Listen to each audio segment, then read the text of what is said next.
Superbe, superbe. J'adore la musique qu'ils ont jouée déjà. Oui, oui, c'était vraiment très, très, très bien.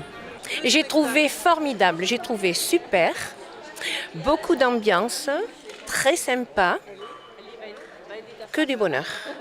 Du bonheur, c'est donc l'effet que Zorozora a produit sur les spectateurs avec son histoire de la musique, un spectacle dans lequel les 3 musiciens retracent l'évolution de la musique à travers les époques et les instruments. On part de la préhistoire et on arrive jusqu'à aujourd'hui et on découvre comme ça toute l'évolution de la musique à travers l'évolution des instruments, des sons, et comment petit à petit les hommes ont fait évoluer ces sons pour arriver aux musiques d'aujourd'hui.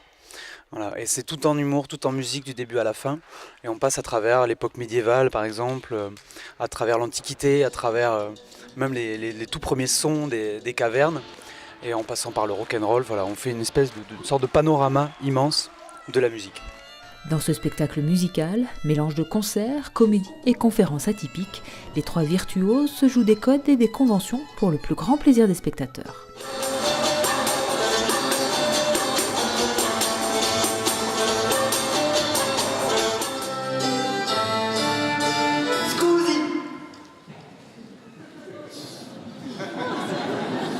Le parti pris, c'est de raconter un point de vue sur l'histoire de la musique. C'est pour ça que ça s'appelle Une histoire de la musique.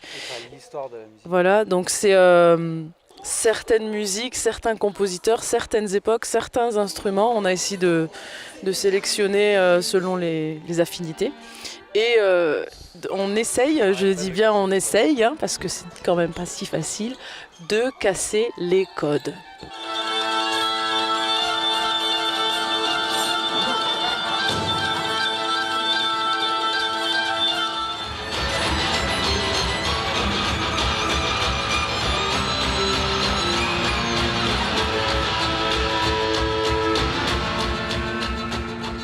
On peut vraiment tout jouer avec n'importe quel instrument. Parce que comme en fait avec n'importe quel instrument on peut faire des notes, et comme toutes les musiques sont faites à base de notes, ben ça tombe bien. Donc on peut. Après c'est ça qui est drôle, c'est vrai que de jouer des morceaux qui ne seraient pas joués par cet instrument-là, ben, ça titille l'oreille. Ouais, voilà, c'est ça. Le détournement, il est donc dans la mise en scène, dans l'humour, et aussi il est dans les arrangements. C'est le truc de faire des sons, de faire des boucles et de faire une sorte de musique répétitive qui ressemble à la musique électro, mais juste avec des instruments acoustiques et que des sons acoustiques. C'est vraiment le défi qu'on s'est donné, quoi. De ne pas faire des ajouts, de ne pas rajouter des sons électroniques, mais vraiment de partir que de sons acoustiques.